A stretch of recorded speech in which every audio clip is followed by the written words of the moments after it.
Hey, sovereign wealth builders, Simon Dixon here, and welcome to another episode of Simon Dixon Live. Today, we're going to be discussing what nobody else is able to discuss because everybody seems to have a completely inaccurate version of history. And I'm going to put it all together for you. The real topic that we're going to be discussing today, from both a Bitcoin technical side and kind of a macro and geopolitical side, is really understanding and answering the question, honestly, was Bitcoin hijacked? And we're going to do this in 3 parts today. So enjoy the show. We're going to go through real stories from real things that happened, and we're going to debate it as well. So we're going to bring in other people for other sides of the story. But once and for all, I wanted the definitive guide so that when everyone asks me this, I can point them to a complete definitive guide on whether Bitcoin was hijacked or not. So in part 1, we're going to answer that question. And we're going to go through the different infiltration operations. And I'm going to attempt to explain it from my perspective of what those infiltration operations were aiming to achieve and whether they achieved it or not. In the second half, part 2, I'm going to be actually debating. We did a pre-recorded debate with the co-author of Hijacking Bitcoin, and that is Steve Patterson. He wrote it with Roger Ver, and we're going to be going through both Bitcoin and Bitcoin Cash, not from the debate of whether it's Bitcoin or Bitcoin Cash, but from the perspective of whether they were infiltrated or not. Because what you're seeing right now is everybody's trying to take their narrative and tell half the story. But when you understand what we cover in part 1, you'll understand the debate. And then in part 3, we're going to bring it right up to today. And this has been a very frequently requested debate that people wanted me to do some content on. But I'm going to be bringing it up to the current debate between Knots and Core, which is going to be going through Bitcoin's next governance war that we're currently in. It consists of Core version 30 and BIP 110.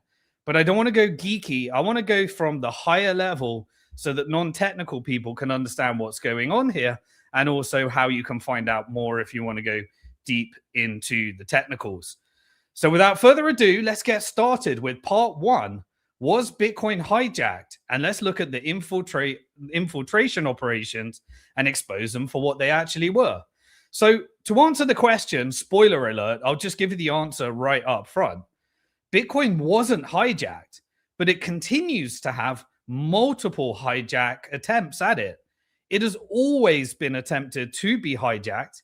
In fact, I think the original Bitcoin was a hijack of a project that was meant to be centralized, that wasn't meant to be open source, and was meant to be a central bank digital currency.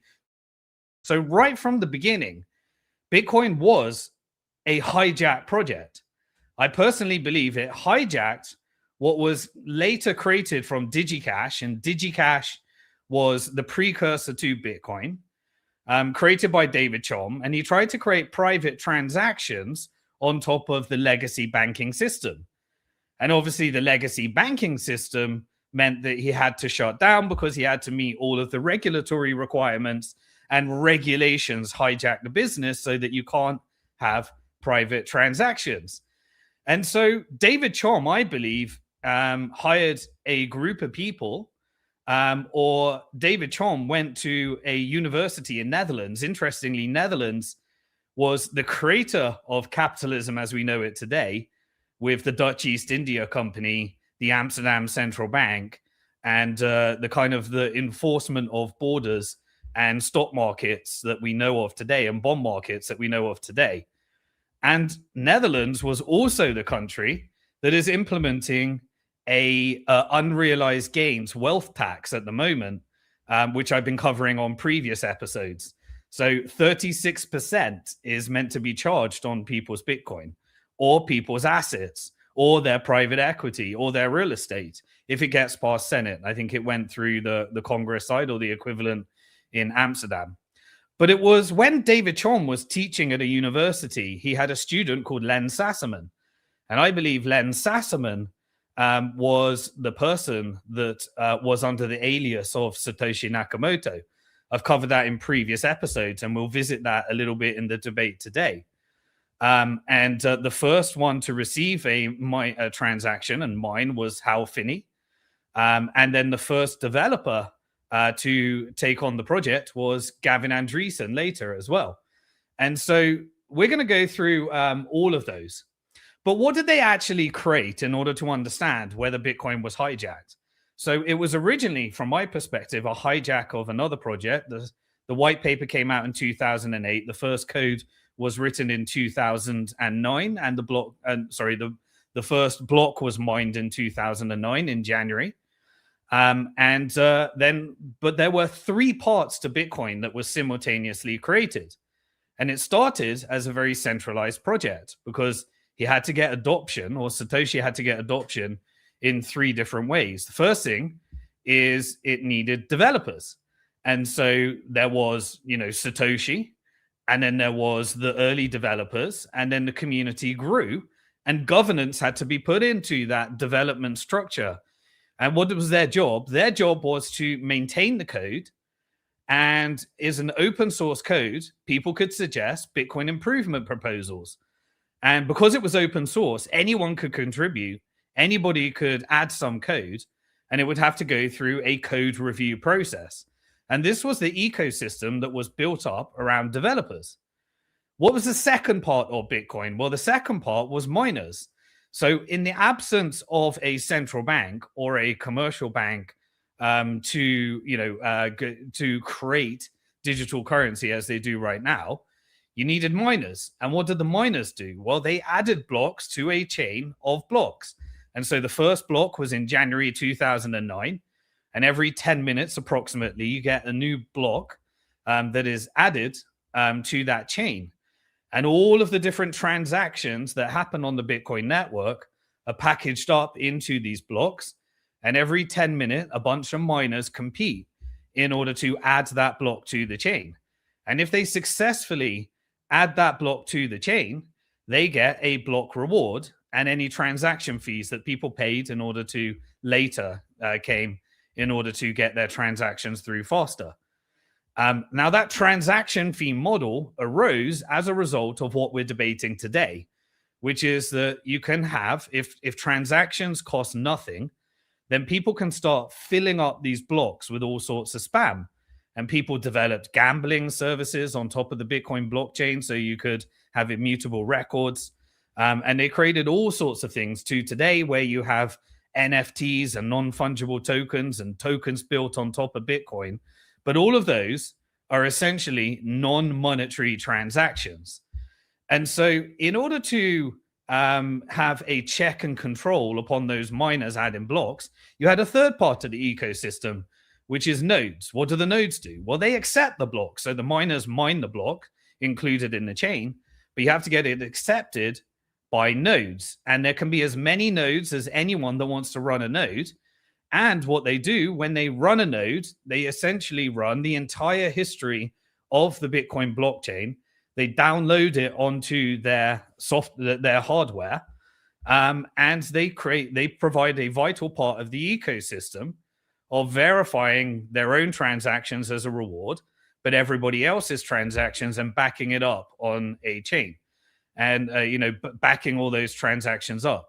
And so with these three different parts of the ecosystems, originally it was very, very centralized. You had the same people that were involved in coding, the same people that were involved in mining, and the same people that were running nodes. And the job was, when nobody was looking through this immaculate conception, when there was no price and no one was speculating and no one cared about the project, to get more and more people interested through economic incentives and game theory into mining, running nodes, and developing code. And that became the network that we call Bitcoin today. Now, every single one of those parts of the ecosystem, just like Bitcoin hijacked a project, there were intelligence agencies and very, very different forces that would try and hijack all of those parts of the ecosystem. But the idea was that as long as there were checks and balances on each part of the ecosystem, and it would grow to more and more miners, more and more hash power, more and more nodes, and more developers contributing, then eventually you would hit a stage where it requires a consensus mechanism in order to get changes and to essentially hijack the entire system. And so the very first strategy of hijack, let's call it strategy one, was, I believe, the developer infiltration. And so there were attempts to infiltrate developers. Firstly, people would put up QR codes and fund developers. Now, if people were funding those developers, maybe they would ask for things to be included in that code. Then a company called BitPay came along and said, hey, I'll fund the developers, and they may have a corporate agenda. So BitPay started paying the developers, and they wanted transactions to be cheap. And so they may have influence over those developers. Then the Bitcoin Foundation was created, that created a network of important people, important companies, important miners. And that was tried to be infiltrated. Eventually, you had colleges, universities, organizations, Blockstream, Chain Code Labs, lots of different decentralized network of funders who all and would all try and infiltrate developers in order to hijack Bitcoin to achieve what they ultimately wanted to achieve. I also believe that there was infiltration at both potential those connected to intelligence operations and those connected to Silicon Valley. So what we have seen recently, and I've been covering at great length, is that Jeffrey Epstein in 2011 tried to figure out and infiltrate and hijack who all the different developers were. We also had Reid Hoffman, the creator of LinkedIn, that tried to infiltrate, invest, and figure out who all the developers were. We also had Peter Thiel that communicated with Jeffrey Epstein in 2014 in order to try and do a destabilization and discredit Bitcoin by creating an internal civil war between those that believed it was a medium of exchange or a currency and those that wanted to use it as a store of value and and digital gold effectively. That heated up at various other parts. And I believe there were infiltration and hijack attempt operations. What else did they try and do? Well, strategy two was to try and divide and conquer, as I said. Between 2015 and 2017, after in 2014, and we'll go through more of the details in the debate as well, we had the infamous scaling debate. This was a block size war debate, which divided the community into different factions. Companies had to decide who they wanted to back. Developers had to decide what stance they took. Miners needed to decide what they wanted. And nodes needed to play their part as well in deciding what the future of Bitcoin was and what changes and how we actually scale. And so what this operation did is it effectively pitted the miners against the developers and against the nodes. And at different times, they all played their different role. And they all tried to hijack Bitcoin for what they believed to be the right direction to move forward. Some of them believed in digital gold and having Bitcoin as a store of value because there were only ever going to be 21 million Bitcoins. And as long as that never changes, then the idea is as it gets more adoption, the only way to get more Bitcoin is to buy them and the price goes up over time. Austrian economics, supply and demand 101. Others wanted it to be digital cash and a medium of exchange. So if you are spending, Gresham's law states that if you're spending Bitcoin as money, you're going to choose the money that you think will go down in value, which is why people spend fiat currency. But you probably won't spend the money that you think is going to go up in value. And so this whole Gresham's law turned into a debate. Now, in order to try and attack and when spammers try to hijack Bitcoin by including many different non-monetary transactions into the chain, there was a fee market developed. And so the more people that wanted to have their transactions included in a block, you had to pay a fee. And if you have to pay a fee, it goes to miners. It helps in the future when there's no block rewards because all the Bitcoins are mined. And if you want to get a faster transaction, there was a feature developed called replace by fee. Now, some people that had a different vision for Bitcoin thought that that was the hijacking of Bitcoin. Others that wanted to increase the block size, it meant it had side effects. What were those side effects? It meant that if you're running a node, then it's going to be more expensive to run a node with all these big blocks, because the bigger the blocks, the more data you have to store. And this turned into an ideological debate, because you couldn't have both decentralized security and many, many people running nodes and big blocks. And so this became the stance that people were debating. And people would try to hijack it, because some people wanted low fees so that everyone could use Bitcoin to buy, micro transactions, and it was trivially cheap. But then that led to more spam. And as it leads to more spam, people try and do lots of things with Bitcoin. They'll put the whole stock market on Bitcoin if they can. They'll put the whole library on top of Bitcoin if they can. If it's completely free to have immutable records, countries will put their entire country data records and digital IDs. In fact, one developer, Mike Hearn, tried to put passports and KYC on Bitcoin in order to make it compliant. That was a hijack operation as well. I remember him doing that as well. So anyway, that was a part of the hijacking operation. And so you get this, people can pick their narrative and say, yes, it was hijacked. But when you put everything together, you realize the conclusion that I've come to is that we need to be aware of the hijack attempts. We need to fight the hijack attempts, but they're never going to stop. And Bitcoin as a project is meant to be continually hijacked.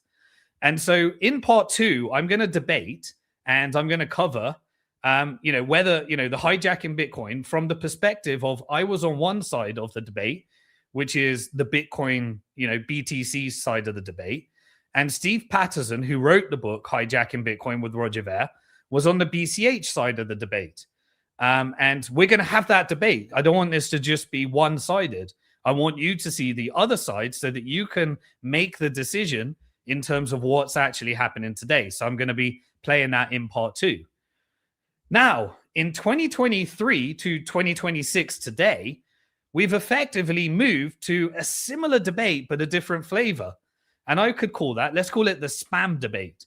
And this spam debate is really, should we have spam filtered nodes, which effectively filter for non-monetary transactions so that it really focuses on being digital money? Or should we have kind of, digital storage, file storage nodes? Now, it's a bit of a nuance as well, because some people, everyone, most of the people involved want digital money, but the reality is that the developers don't get to decide. And so do the nodes decide? Do the miners decide? The miners can filter out the spam potentially on how Bitcoin is designed, or the nodes can filter out the spam, or the developers can then try and interpret what nodes and miners and users want. And that's the essence of the debate that we're having here right now. Now, some people will make it look like the sky is falling, and if you don't go in one direction, Bitcoin is dead and hijacked as a project. That's always what happens. They want it to go in a certain way. The others want it to go in another way. And the ones that lose call the project hijacked, while the ones that win essentially hijack a part of the project. And the project continues, and we find the next thing to argue about. So in part 3, I'm going to go through the current, spam war, which we could sum up as Knots versus Core, essentially Bitcoin's next governance war. And it has really culminated in Core V30 versus BIP 110. And I'll go through different arguments and how to determine and how to actually understand how Bitcoin works. And what does it mean now that we've got Wall Street in, we've got ETFs in? Going to go through all of that as well. And so after that, we had, I think, a third hijacking attempt, an infiltration attempt. And that was really that Bitcoin created all of these different people that would fork it, copy it, create a new version, change it, go from proof of work to proof of stake. So all these different versions, build tokens on top of it, build real world assets, build stable coins, build central bank digital currencies. But was there an infiltration and hijack attempt to say, okay, now we know everyone's using Bitcoin and using this technology. Let's use a similar technology to launch a stablecoin, a central bank digital currency, tokenize everything, create tokenized real world assets, and you will own nothing and be happy. And let's call that the World Economic Forum infiltration attempt. I believe there was also a fourth hijacking attempt. And that was the one that I've been warning people about for a long time now, which was Wall Street trying to turn Bitcoin into a custody asset where you don't own your Bitcoin. Instead, you own an IOU version of a Bitcoin. And they will try and centralize as much Bitcoin because they want to hold your Bitcoin so that you don't own any Bitcoin, but you have an IOU piece of paper version of Bitcoin, or you borrow against your Bitcoin, or you leverage your money in order to end up with altcoins and all sorts of things. But none of it is actual Bitcoin because Bitcoin is Bitcoin when you own it in self-custody. And so I believe that there is a current operation by both the Biden administration and Trump administration within America in order to build out for the financial industrial complex all of the different financial weapons of mass destruction for what I call the proof of weapons network. The proof of weapons network is the fiat currency network that weaponizes media, technology, finance, and the military in order to prop up a debt-based Ponzi scheme. And now they're trying to prop up the debt-based Ponzi scheme with central bank digital currencies, with tokenized real-world assets, and with stable coins. I believe that both intelligence and Jeffrey Epstein, who have infiltrated the government, that work for the financial industrial complex in order to create legislation like Clarity Act and Genius Act, is an attempt to build out a 1984 Orwellian nightmare, all in the name of crypto capital. And they are also creating legislation to seize people's Bitcoin dressed in the name of Bitcoin strategic reserves.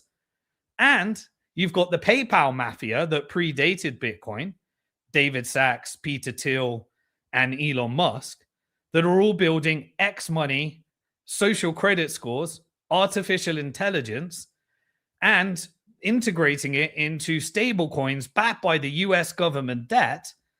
And Trump himself is creating his own stable coin, as well as all the different nodes in the proof of weapons network. And this is basically, infiltration or hijacking disguised as open source and proof of work, this proof of weapons network. And so that is a current operation that continues to happen. So we've had intelligence try to hijack Bitcoin. We've had governments try to hijack Bitcoin. We've had assets like Jeffrey Epstein and compromise networks trying to infiltrate Bitcoin. We've had Silicon Valley try to infiltrate Bitcoin by, originally when companies needed to raise finance, that was what the company that I created and we ended up selling to our operating business to Coinbase. You would pull together your Bitcoin and we would fund different companies. We funded Coinbase, Kraken, Bitstamp, Bitfinex, Circle, all of these companies that became huge, but they one by one got infiltrated by Silicon Valley in order to build corporate companies that had to follow their shareholder governance structure and comply with regulations and effectively become custodians and tools for surveillance. And also tools for Wall Street, because we also had Wall Street infiltrations and regulator infiltrations, whether that be public companies, whether that be treasury companies that issue debt and equity on the stock market to buy Bitcoin, whether it be derivatives that use collateral in order to create paper versions of Bitcoin, or whether it be ETFs that rather than you own in Bitcoin, they give you a share of a Bitcoin IOU that is custodied at a public company like Coinbase. We also had central bank hijacking and infiltration. I've covered many times Operation Chokepoint 2.0, We know that there were intelligence connections to Celsius. We know that there were regulatory connections to FTX. We know that 3 banks were wiped out. We know that that was, banks that were servicing Bitcoin and crypto. We know that Clarity Act and Genius Act is infiltration through stablecoins. We know that Brock Pierce, that was connected to the Jeffrey Epstein network, created what later became known as Tether. And we know that the European Central Bank, which is a node in the Bank for International Settlements, is looking at piloting central bank digital currencies. We also know that developers of Bitcoin, like Mike Hearn, that tried to create KYC Bitcoin, also ended up working for the banks at R3 and building out bank chain as well. And so there are evidence of all of these different types of operations that I've always covered on Simon Dixon Hard Talk and Bitcoin Hard Talk that we can see just through going through the Jeffrey Epstein files that there were multiple attempts at trying to hijack and infiltrate.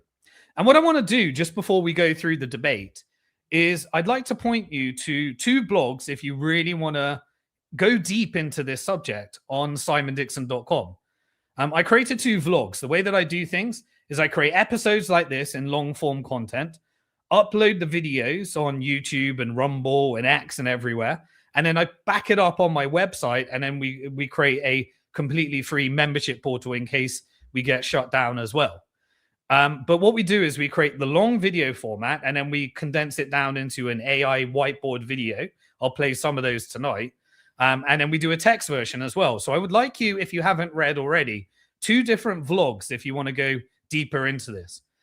Go to the blog section on simondixon.com, and one of them is called The Truth About Epstein and Bitcoin from one of Bitcoin's earliest investors, where I outline all the different emails and what we know about it.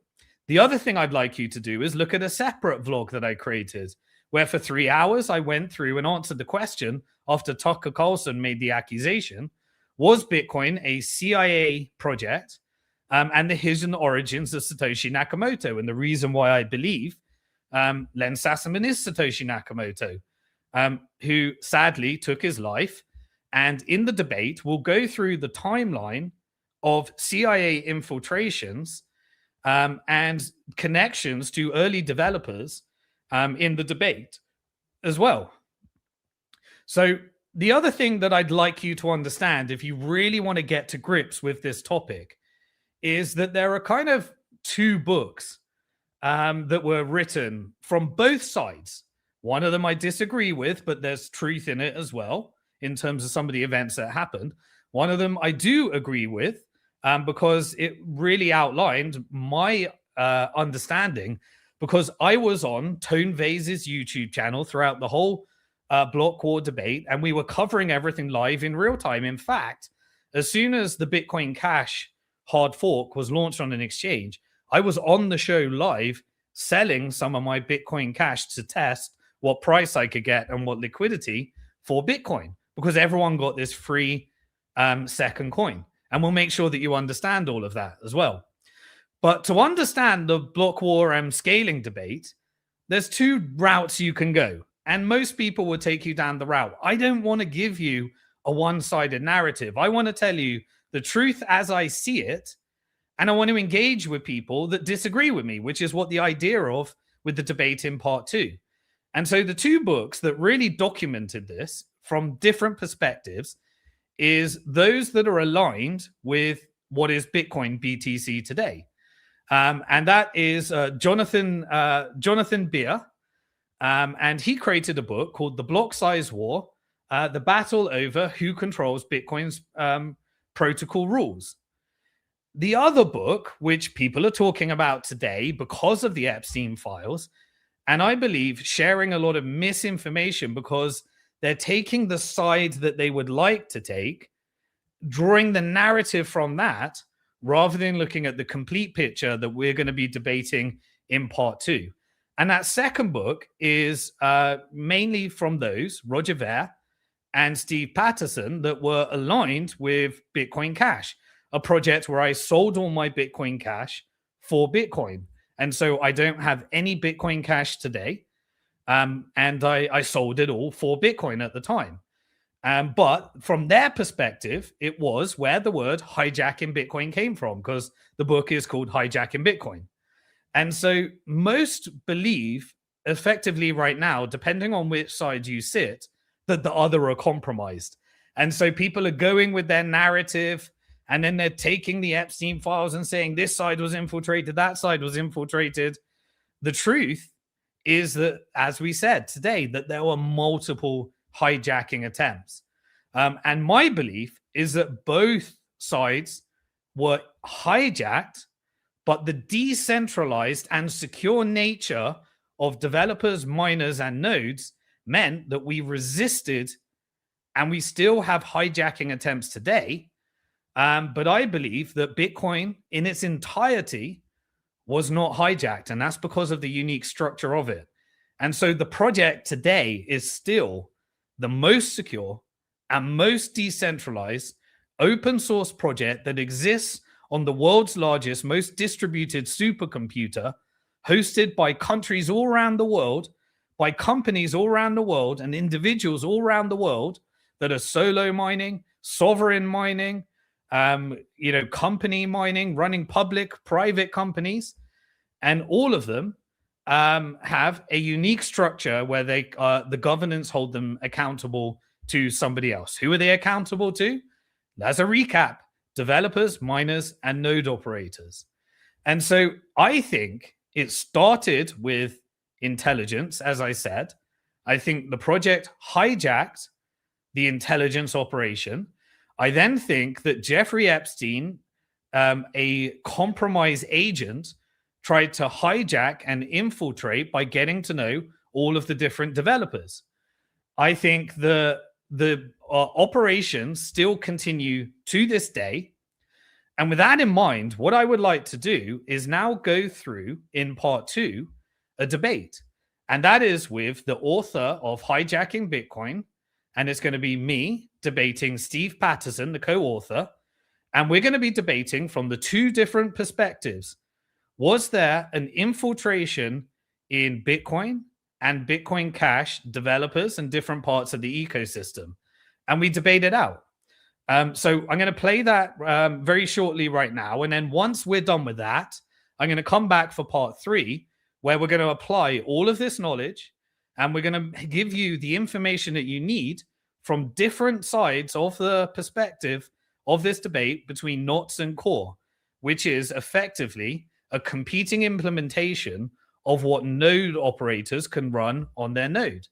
And now it may turn into the next phase, which is some kind of soft fork, which brings up the interesting question again, and we enter into the next governance war, but this time with all the attack vectors, Wall Street centralization, and are we going to survive it?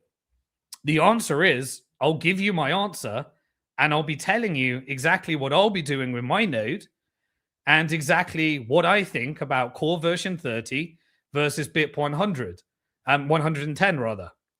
And so with that in mind, that's everything I wanted to cover on part 1 in terms of, was Bitcoin hijacked?